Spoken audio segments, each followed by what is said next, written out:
हमको ये हृदय विदारक समाचार सोशल मीडिया के थ्रू पता चला, तो हम लोग यहाँ पे इस घटना की सत्यता की जानकारी लेने के लिए आए थे।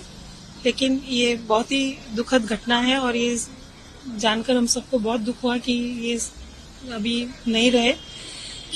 लेकिन बहुत बुरा लग रहा है कि रतन टाटा जी जो है वो हमारे हृदय पे, मतलब सही कहो तो सही में वो राज कर रहे थे। जो भारत की अर्थव्यवस्था को उन्होंने देश और विदेश में इतना उन्होंने आगे बढ़ाया, नाम किया। आज पूरा देश श्रद्धा से जब भी टाटा ग्रुप का नाम आता है तो मन में एक बहुत बड़ी एक सम्मान की भावना आती है। और बहुत ये जानकर खराब दुख लगा कि ऐसा हुआ। और बहुत ही विनम्र व्यक्ति थे। हम उन भाग्यशाली लोगों में से एक आम जनता जैसे लोग हैं, लेकिन हमको 2 बार मुझे व्यक्तिगत रूप से उन्हें देखने का मौका मिला। दोनों ही बार खुद वो स्वयं ही गाड़ी ड्राइव कर रहे थे। तो इतना बड़ा व्यक्ति और इतनी अच्छी गाड़ी, इतने अच्छे से उन्होंने ब्लू चेक्स का शर्ट और एक जीन्स पहनी हुई थी। और जब ताज होटल के बाहर वो आए तो उन्होंने चाबी दी, दरबान का पीठ थपथपाई। दोनों ही बार मैंने यही दृश्य देखा था। तो ये सबके लिए बहुत ही एक सीखने वाली बात है कि इतना बड़ा व्यक्ति, इतना विनम्र, जिसने लाखों लोगों को रोजगार दिया, आज देश की अर्थव्यवस्था में इतना बड़ा नाम किया। और सही में कहूँ तो एक पारसी समुदाय से जो आज रियल में जो कहते हैं कि वो दूध में शक्कर की तरह घुल गए, आज पूरे पारसी समुदाय का आज मतलब नाम गर्व से, और पूरे भारत समाज का, पूरा एक देश का नाम जो उन्होंने ऊपर किया, उनके लिए अभी शब्द भी कम पड़ते हैं, क्या कहें उनके लिए। लेकिन बहुत थोड़ा उनका आशीर्वाद और थोड़ा समय रहता, इस युवा पीढ़ी को थोड़ा और मार्गदर्शन दे पाते, भगवान से ये प्रार्थना थी। लेकिन कहते हैं कि जन्म और मृत्यु दोनों जब जन्म लेते हैं उसी समय तय हो जाता है। लेकिन हमारी आश्रुभूषित श्रद्धांजलि है रतन जी साहब को।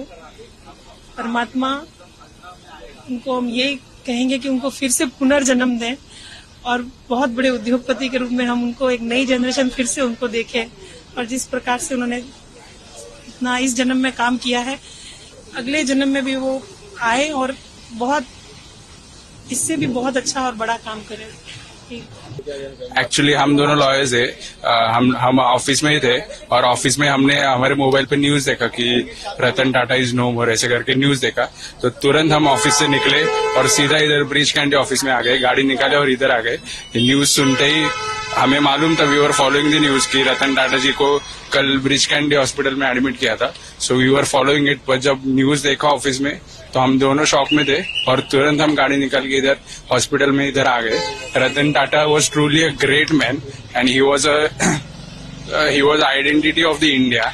उनके बहुत इंसिडेंसेस हमने पढ़े सुने और उनसे हम प्रेरित भी होते। हम यंग जनरेशन उनके लाइफ लेसन्स को फॉलो करते कि कैसे उन्होंने अपने खुद की लाइफ लीड की और कैसे एक बिजनेस इतना बड़ा डेवलप किया। और ये सब होने के बाद भी उनका जो हम्बलनेस था वो मुझे बहुत पसंद आता था। इसकी वजह से मैं उनको बहुत फॉलो करता था। ये न्यूज बहुत ही सैड और शॉकिंग थी मेरे लिए, इसलिए मैं तुरंत इधर आ गया।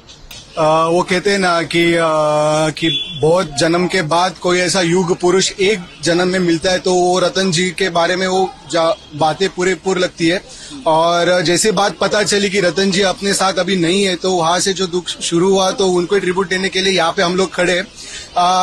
एज अ प्रोफेशनल लॉयर है, बट जो भी उन्होंने लाइफ जीती है और जिनके सब पे राज किया है, वो देख के ऐसा लगता है कि रतन जी जैसा आदमी वापस होना चाहिए भारत में। भारत को और उनकी जरूरत थी और भारत सदैव उनका ऋणी रहेगा। बहुत कुछ उन्होंने दिया है और रतन जी के लिए हैट्स ऑफ।